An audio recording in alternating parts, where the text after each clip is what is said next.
Hey, welcome to Planet Hex. I'm Andrew Hawnt.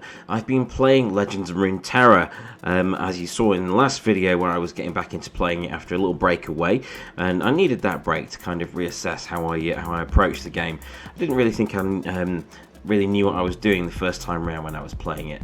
So getting back into the game, I've been continuing the Path of Champions part of the game. You know, it's kind of the story mode. And I'm intending to, once I've finished Path of Champions, to go and play some AI games and some real player games to see how that goes. I know I really should have done that already by now, but I just wanted to get my head back around the rules of Legends of Runeterra. And so, as you see here, I've been playing some games recently, continuing the Path of Champions, and I'm really enjoying it.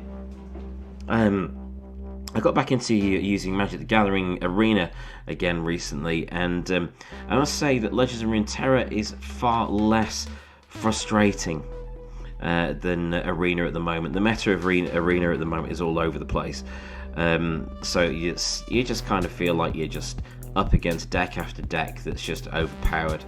That said, I did manage to win a few games with the Goblins Everywhere deck. This is just 1/1s, creating lots of 1/1s, and that's something I do like to do with that. But I am enjoying Legends of Runeterra again, and it's going up on a year since Arcane was premiered, and it's amazing to think how much love that show got.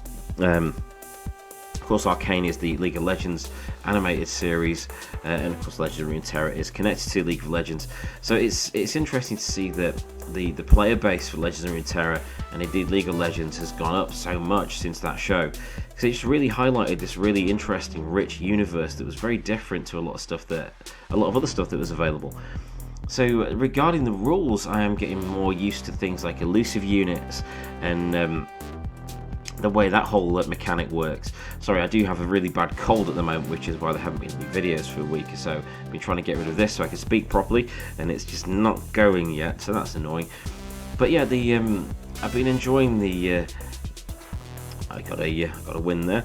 I've been enjoying the game very much recently, mainly just casually, because I don't really want to get too stressed about playing games. There shouldn't be stress in playing games, and it shouldn't be frustrating playing games, which is sort of what's happened with Arena, and how I also found Hearthstone. I got really frustrated with Hearthstone, but Legends of Runeterra seems to be a lot more suited to me and how my brain works. So I'm all for that, and it does have a lot of bonuses in it.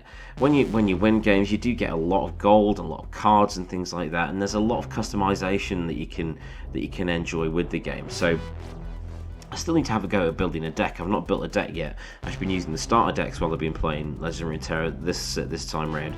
But as I get deeper into it and get more of a hold on it, I am going to make some decks from scratch, which I think could be fun, because I do enjoy a bit of deck building, but we shall go on that journey as well together. I shall do that on the channel as well. So how are you finding Legends of Runeterra of late? Are there any tips that you would give a burgeoning player like me? I know I've played it before, but I do feel like I'm getting to grips with it again. Are there any tips that you would share with me? Feel free to put them in the comments. Drop me a tweet or a comment on Instagram or anything like that. You usually find me at Andrew Hawnt on things, but I want to get more of a hang of the meta and the whole lore of it, just because I think then I get more of a richer experience with it all, as you do with most things. Whoops, excuse me there. And as this does have such a rich lore, it does feel like more than just a free-to-play card game. It's not just it's not just another fantasy based card game at all. You have characters here that you've seen in merchandise and in the TV show Arcane and in League of Legends itself, and you have that connection to these characters and these creatures and these races that you find in there, and you know their motivations and things like that, and that is a really, really exciting thing to be a part of. And as I say, it's proven to be a lot more fun than Magic the Gathering at the moment. And I'm always going to be a Magic player. I'm always going to enjoy Magic. I've been playing it tabletop with friends again recently, and I really, really love the game itself. It's just, it feels a little too busy lately. There are so many sets and there are so many versions of the game that you can play, even on Arena, that it can make the mind boggle.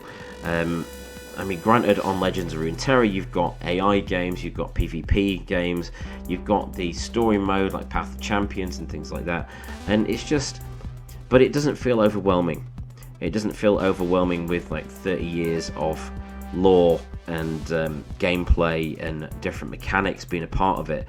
So I am really enjoying that with Legends of Runeterra at the moment. I just wanted to give you a quick update regarding, I'm carrying on with Path of Champions because it's fun and it's helping me get to grips with some strategies for the game, and I'm really enjoying that a great deal.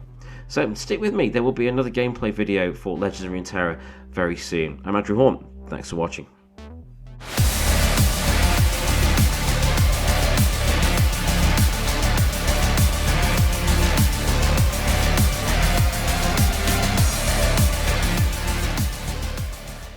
Thank you for watching. Please subscribe and validate my existence.